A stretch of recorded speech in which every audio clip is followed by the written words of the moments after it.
Syedaralun, PJ Bupati Aceh Barat Dr. Andes Mahdi Effendi pada Rabu 26 Oktober 2022 mengunjungi Rumah Sakit Umum Daerah Cuk Nyak di Melabo dalam upaya memotivasi jajaran manajemen serta tenaga kesehatan di Rumah Sakit Utama Aceh Barat itu demi mewujudkan pelayanan yang maksimal kepada masyarakat. Kedatangan figur orang nomor 1 di Kabupaten Aceh Barat itu disambut langsung oleh Direktur Rumah Sakit Umum Daerah Cuk Nyak di Melabo, Dr. Ilum Anam beserta jajarannya. Pihak manajemen juga melakukan tradisi pemulia jamek dalam bentuk tepung tawar atau pesijuk kepada PJ Bupati Aceh Barat yang belum genap 2 pekan dilantik tersebut.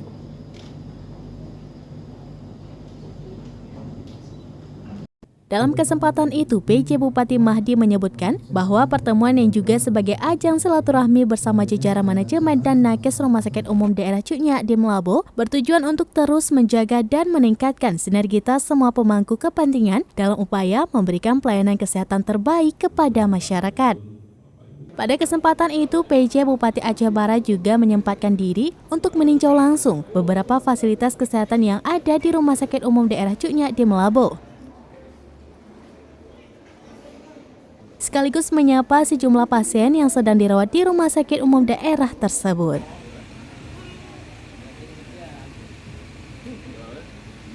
Dari Aceh Barat, Sa'dul Bahri, Serambi On TV.